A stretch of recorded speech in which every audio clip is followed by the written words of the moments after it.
What does it mean to discover your purpose? How does it feel to work towards this goal? How does it feel when you're doing anything but working towards this goal? What should one do in order to take steps towards their purpose? What should they sacrifice? Will those around them support their new path in life? And most of all, will everything work out in the end? It's been quite some time since chapter 35 of Choujin X came out. And I remember when this chapter came out, I honestly believed that it was one of the best chapters of any series that I've ever read. And it's safe to say that my feelings about this masterpiece remain the same to this day, as this chapter is one I personally resonate with as a person who seeks to grow and improve himself daily in all aspects of life.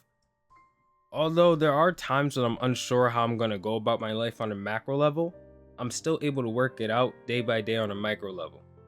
And I'm sure that I'm not the only one who goes about life this way. As Sui Ishida is able to encapsulate and convey such feelings to our protagonist Tokyo in this chapter, he more than likely has experience in navigating himself through life in this manner. In this video, we're going to go through Tokyo's development in chapter 35 and what we should all take out of this chapter. But before we get into that, we need to lay out the foundation of Tokyo's struggle in this chapter. In the previous chapter, Zora kidnaps Tokyo and gives him the ultimatum to take her powers in order to protect the world from a dark future that she sees. But Tokyo does not trust her, and thus, she intends to impart her power onto him by force. Tokyo and his friends run from Zora, and it leads up to Yamato Mori intervening in order to save the trio, and they begin battle with Zora. After this 8-hour-long battle in order to protect and retrieve Tokyo himself, he realizes that he was essentially helpless during all of it, and many lives were lost in order to protect him. Him, Ellie, and Azuma lay on a beach, and Tokyo then stands up and declares that he will be dropping out of school, and the chapter ends. This declaration essentially means that Tokyo is going to commit himself to his duty as someone who will change the world instead of running away from this fate as he's tried before. We also see Tokyo's eyes for the first time since he arrived at the beach, which may indicate some form of enlightenment. As some time passes, we enter the golden chapter, chapter 35. We see Tokyo outside and he stares at Zora's lair, the Omega Tower. As this tower is in this town, it's visible from all areas of the city. Tokyo then looks away and speaks to the pigeons that he's currently feeding with some bread that he's baked. The birds tell him that the bread is pretty good and that he'd be a great baker one day. Upon hearing this, Tokyo stops moving and just says baker. Huh? This moment shows his clear dissatisfaction with going down such a route, and the fact that Tokyo can see the Omega Tower from where he's at all times will always remind him of what Zora once said his fate would be. Tokyo at this moment is undergoing extreme stress due to the circumstances that he's placed under. Everybody and everything suggests that he stays on his current route and lives a normal life, and yet, after what Zora's told him, after seeing all of the lives that were lost in the battle against her and the questionable future that lies ahead, he wants to take action himself. He must. Later on in the day, we see Tokyo sitting with his older sister and his father listening to the conversation that they're having. We see that his sister says, "What are you even talking about? You do realize who pays your tuition?" Tokyo answers that she does, to which she affirms. Tokyo then says that he'll work to pay her back, but she slams her hand on the table, cutting him off, saying that you can pay back the money, but you'll never get back the time to be just a student. This line from Tokyo's sister serves to warn that he's not just losing school, but he'll be losing the time that he was going to use for school and the time that he was going to use being a student and a teenager, which is something you should always consider when committing yourself to a different path in life or trying something new. She goes on to ask, "What will you do instead of school?" Tokyo then says, "I'll quit," and we see him think of Zora. However, he obviously cannot express this to his sister, and thus the talk ends. His sister says that he doesn't even have an answer and that he needs to take a break and get this out of his system. Tokyo's sister understandably shoots down Tokyo's request to drop out, because to her, he's doing it for no reason. His sister does not even care for the money, but she just wants Tokyo to live as a student and to not waste his time. She's being a mother or sister to him in the best way that she can, and I believe that's important to point out. As she gets up and walks away, Tokyo looks down in disappointment, and we see that his father is still listening. As Tokyo stares down at the table, the TV in the background says, "Clear the path to your own future with self-instruction." This being a sign from the world for Tokyo to do what he feels like he must. You can even interpret this as the world itself asking him to save it. We go forward to the next day, where Tokyo is passing a baseball with the sinker Choujin, Shiozaki. He asks Tokyo about quitting school, takes it in for a bit, and then says, why? To which Tokyo answers pretty easily, by saying that the world is in danger, so school is not a priority. Shiozaki then says it sounds like it's overblown. It seemed like a waste to drop out since you only have a year and a half of school left anyway. Tokyo seems to make a face that indicates irritation with what Shiozaki says, and just responds to him by saying, guess you're right. Looking at Tokyo here, he obviously isn't buying that as an answer. And it does show a good amount of growth of his as a person, as Tokyo is now questioning what the people he respects and looks up to are telling him, instead of just blindly accepting the advice that they impart onto him. And we can see that Tokyo truly does understand that his role in the grand scheme of things is nothing less than irreplaceable. And this would lead most to ask, why is Tokyo even going around and asking for other people's thoughts on his decision to quit school if he isn't going to change his mind about it anyway? And I would say that he may be doing this in order to find some validation in his decision. Just because Tokyo's driven towards his goal of becoming stronger in order to protect everybody, it doesn't hurt to see if anybody would support this goal. Another way to interpret Tokyo asking for others' opinions could be Tokyo just looking for other perspectives on his decision, as that can help him prepare for things that he had not considered in the first place. The day goes by, and Tokyo apologizes to Shiozaki for taking up his day, to which Shiozaki tells him to not even mention it. He goes on to express that he'd want nothing but an ordinary life at this point. Tokyo then goes from the top of the place that he was on and enters the slide, going all the way down to the floor.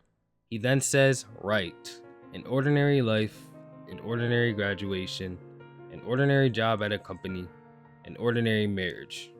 I do all that, and then. He then stares up at the sky for a bit and sees the smoke of the Omega Tower. Tokyo frowns and then sits up, showing clear dissatisfaction with such a fate. With Tokyo being so dissatisfied from this, he openly shows it too. Tokyo seems to be in a form of depression. He potentially has the weight of the world on his shoulders and nobody understands what he's seen and witnessed. Tokyo knows the answer to his dilemma can't be the normal, mundane route of life, because his life isn't normal whatsoever. If anything, his life is as rare as it gets, and it's one that has a higher purpose than simply settling down and starting a family. Not to say that isn't an amazing purpose in itself. We come back to the conversation, and we see that Shiozaki sees Tokyo's expression and frowns himself. I believe that this frown is Shiozaki showing empathy for Tokyo, and coming to understand a little bit of his burden. Him seeing Tokyo show such emotion and not openly agreeing with his advice may have communicated to Shiozaki that the weight that Tokyo feels upon himself is one that is truly dragging him down. A little bit of time passes, and Tokyo suggests that they head home, to which Shiozaki agrees and calls for Tokyo. As he has Tokyo's attention, he then pitches a fastball towards Tokyo with all of his might, to which Tokyo catches it. He then expresses happiness because of this, and as Shiozaki walks away from the park and heads home, he says, "I've really let my arm go, if even you can now stop my throw." The entire pitch sequence is Shiozaki giving Tokyo the go-ahead, and his own way of expressing his confidence in Tokyo, making his own decision to leave. He's aware of what Tokyo can do if he applies himself and makes his own choices, as these same qualities of Tokyo's are what saved his life before. Something that should also be mentioned is that Tokyo expresses his desire to become a person that can save others many times throughout the story, and Shiozaki was the first person that Tokyo truly saved. I believe that this is why Shiozaki was one of the pivotal characters in this chapter. As Tokyo arrives home, he's called over by his father to step outside with him. His father reaches into his back pocket and pulls out a cigarette. As he reaches into another pocket, he gives Tokyo tons of cash, telling him that this is his secret stash. He then tells Tokyo that he can use the money for whatever he needs, and that he can quit school if he's truly serious about it. He goes on to tell Tokyo that he himself skipped school as well, and although he didn't achieve his goal in the end, this is what allowed him to meet Tokyo's mother in the first place. They say that no matter what form it takes, your life ends up being something that works best for you. Go where your heart takes you and do what you want to do. That's just your old man's opinion. This part of the chapter, like the rest, is truly great. as this is the talk that gave Tokyo tons of reassurance by communicating to him that it's okay to be unsure of the future and that there can be amazing results for trusting yourself.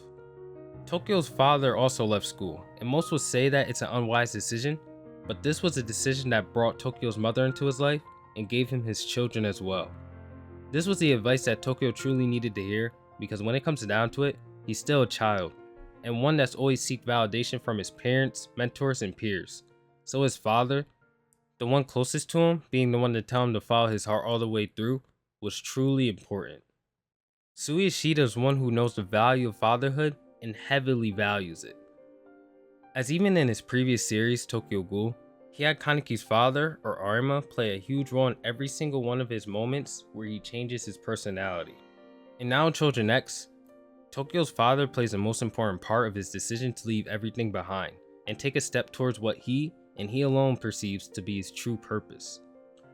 I enjoy the parallel that he places with both of his protagonists here, where Kaneki's lack of a father figure causes him to lack aggressiveness and be very passive as a person, resulting in Kaneki making the worst decision of his life, leading to his first pivotal point in development as a character.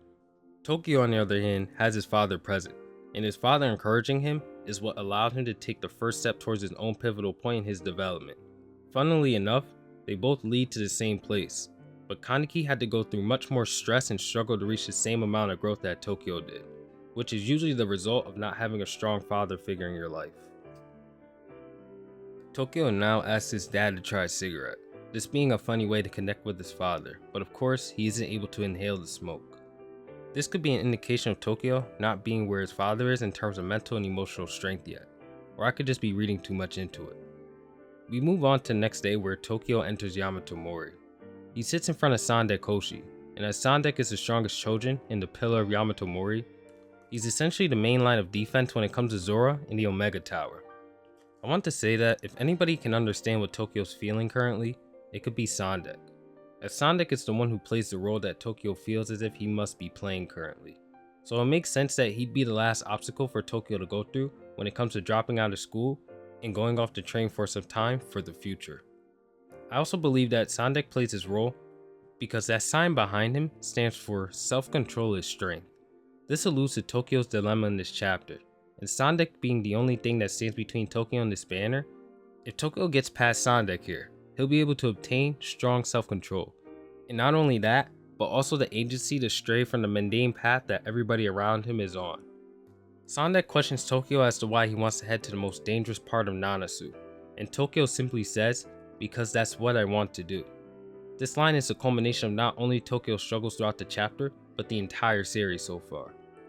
He stands up to the strongest Choujin he knows, all of his own doubts, the doubts of those around him, and the unknown future with this single line alone, and does not offer any justification or explanation for placing himself into such a dangerous situation. Ichiro then comes in and convinces Sandek to let Tokyo go through with this, explaining to him that it's best to train Tokyo while Zora isn't making any moves, and that he will even go himself to make sure that Tokyo comes out strong. That settles it. The next day, Tokyo arrives at the train station and sees not only Ichiro, but Simon and Monoma as well. They ask him if he's sure about not telling Ellie and Azuma that he's leaving, to which he says he's positive. He doesn't want to be able to lean on them as he usually does. As it's time for Tokyo and Ichiro to depart, Ichiro then hands Tokyo a map and says that he'll be seeing him in Iwato. As Tokyo has no idea what this means, Simon clarifies to him that Tokyo's telling him to fly there instead of taking the train, and that it will take 10 days to make the Iwato by the train alone. Tokyo watches the train go by, and after Simon and Monoma tells him that backing out is still an option, he drops everything he has and begins to fly to Iwato with only the money that his father gave him. Tokyo sets off for his training, and we see that he left a note for his sister before leaving, although we are unsure of what that note contains. After Tokyo departs for good, we get a compilation of what everybody else has been doing during Tokyo's training for the past year, and the chapter culminates with us seeing a shot of Tokyo's back on top of a mountain, where he's clearly been roughed up through tons of training, and even has appeared to have mastered his partial beastification, displaying that he's clearly powered up at least. The best detail of this chapter in my opinion is the fact that it ends on this page too. The fact that we only see Tokyo's back, we don't know what came out of this decision to follow what he believed to be his purpose, and honestly, it doesn't matter. The entire purpose of this chapter was to display Tokyo taking the risk of investing in himself and his own intuition in order to make that leap of faith that would allow him to follow what he believed to be his purpose. Tokyo in this chapter clearly displays what it means to become somebody with their own agency and the value of doing what you believe is best for you deep down inside, no matter what the world tells you. This is something I believe is almost lost in today's age, as people tend to allow others to define what is correct or how they should go about their own lives, when only you and you alone knows what's best for you as a person. This isn't to say only listen to yourself, as there are many situations and subjects where a person's actually more knowledgeable than you and thus their advice should be considered, but this is more so to say that Tokyo is aware of everything that's going on, and as characters in this story have told him to refrain from making the decision to leave school or to go into training for what's to come, throughout all of this, it was most important for him to stick to what he believed was the correct decision and his values. If Tokyo did not listen to himself here, the entire world may have been screwed. Tokyo also communicates to the readers the importance of discovering a purpose in your life, as before the events of Zora and the Omega Tower, he truly didn't have a huge drive to become stronger, as he was only training when he was forced to by Yamato Mori, up until he saw what him being helpless could potentially cause to the people he loves. When Tokyo discovers his potential purpose, which is to fend off Zora and or the Dark Calamity, he's completely consumed by an obsession and a drive to become stronger and a better person. Somebody that is capable of saving not only Yamato, but the entire world. Tokyo discovering his purpose allowed the people around him to display more confidence in his decision making because they were able to tell through his eyes, body language, and words that he truly believed that leaving school and going on his own path is something that he must do. Tokyo is genuinely an amazing protagonist, and for him to resonate with me so well as a character as early as chapter 35 is quite telling to me of the potential that Choujin X has as a series. And to think, Tokyo is only one of many characters in this masterpiece. If you made it to the end of the video, thank you so much for watching. This was like kind of a personal project for me because this is what I started the channel with, and to come all the way back to Choujin X, where obviously my editing skills have increased over the past couple of months, and to see how far I've come since starting the channel, it makes me pretty happy, Anyways, again, have a great day, guys, as always, and I will see you in the next one. Maybe I'll start making Choujin X content more often again once we get more things going on. I'll probably make something for all of chapter 41, who knows, but anyways, let me wrap this up. Let me let you guys go. Have a great day, guys, and again, peace.